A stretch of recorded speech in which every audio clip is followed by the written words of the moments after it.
Assalamualaikum warahmatullahi wabarakatuh. Saya seorang pedagang, tolong berikan nasihat agar bisa mengikuti sahabat Rasul seperti Uthman bin Affan, Abdurrahman bin Auf, Baik, terima kasih. Baik.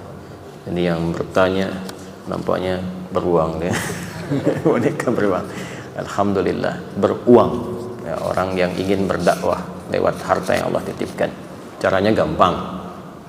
Caranya kalau ingin ikut Uthman, ikut Abdurrahman bin Auf, ikuti sirahnya. Keluarkan sirah Uthman itu seperti apa. Sekarang banyak buku-buku tentang Uthman, mengeluarkan dari sejarah, dari hadis dan sebagainya. Siapa itu Abdurrahman bin Auf?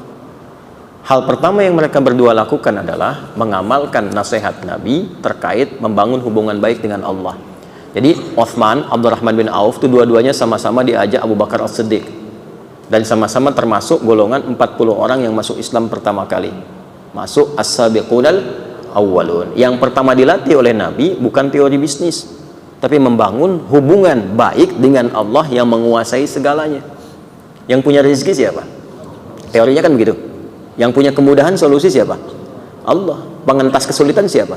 Allah. Sekarang Anda ingin mendapatkan limpahan rezeki, pengen bisnisnya lancar, nggak terjebak dengan kesulitan yang sulit diatasi, tapi jauh dari Allah, bagaimana itu bisa selesai? Karena itu kalau ada orang-orang yang jauh dari Allah dan dia mengandalkan kekuatan dirinya, kadang-kadang dibiarkan oleh Allah, ayo sampai kamu merasa mampu itu, sampai akhirnya lisan Anda berkata ya Allah, oh kan. Ya, karena itu apa yang terjadi? Yang mereka bangun adalah hubungan baik dengan Allah dulu. Perbaiki sholat.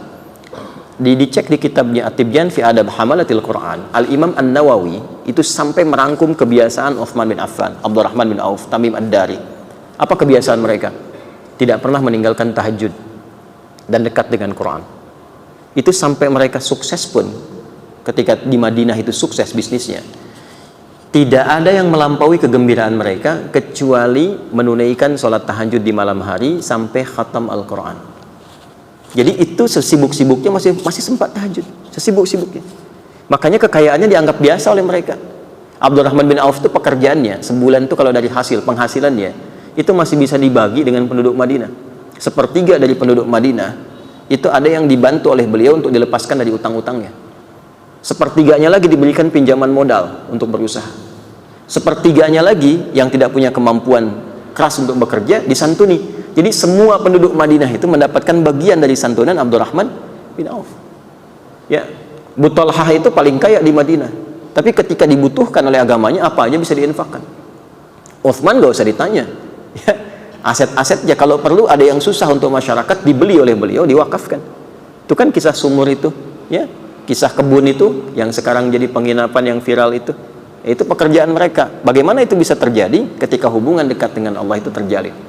Karena itu kalau kita ngaji Kitabul Buyu', bab tentang bisnis, sebelum nyampe ke sana kan dibuka dengan Kitabul Iman, Kitabul Ilmi, Kitabul Shalah. Imannya perkuat dulu, belajar ilmunya yang kuat, ilmu manajemen bisnis, ilmu dagang, supaya tahu bagaimana Islam memberikan spirit kepada perdagangan dan bisnis. Jangan menipu, jangan curang, ini strateginya. Bagaimana bikin objek kita mudah dikenali masyarakat, bagaimana orang senang dengan produk kita, bagaimana orang-orang itu melihat produk itu dengan hati, bukan sekedar dengan pikiran. Jadi begitu datang tuh udah nggak nawar lagi, itu ada. Ya, membangun trust teorinya bagaimana ada. Tapi setelah Kitabul Iman, Kitabul Ilmi, baru kemudian masuk kepada jembatan-jembatan yang kuat. Kitabul Shalah, sholatnya isi. Kan nanti ada sholat-sholat tertentu yang mensupport kepada lapangnya rezeki, seperti sholat duha. Tapi bukan berharap dengan sholat itu ditarik ke dunia, bukan. Otomatis tuh kalau sholatnya benar, Allah lapangkan rezekinya. Ada yang terkait dengan perlindungan. Jangan dikira bisnis ataupun bahkan berdagang akan sepi saingan. Kadang-kadang teorinya, ini di Quran isyaratnya sampai di hadis, akan ada persaingan-persaingan yang kadang-kadang kasar sifatnya. Ada yang ingin menjatuhkan, menyingkirkan, bahkan ingin menzalimi. Itu akan ditemukan. Ya, orang Yahudi itu kan dendamnya kepada Nabi saat di Madinah. Salah satunya karena faktor bisnis.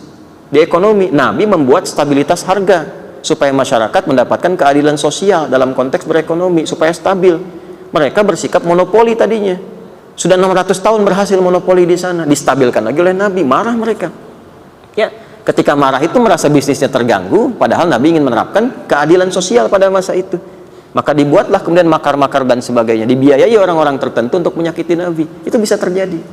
Nah, nanti ada teori-teorinya seperti apa supaya dilindungi. Tahajud itu mendatangkan perlindungan dari Allah, bahkan membimbing Anda untuk bersikap proporsional dan profesional. Nanti ada di Quran surah ke-17 ayat ke-79 sampai 81, termasuk 4 keutamaannya. Rabbi adkhilni mudkhala sidqin wa akhrijni mukhraja sidqin waj'alni min ladunka sultanan nasira.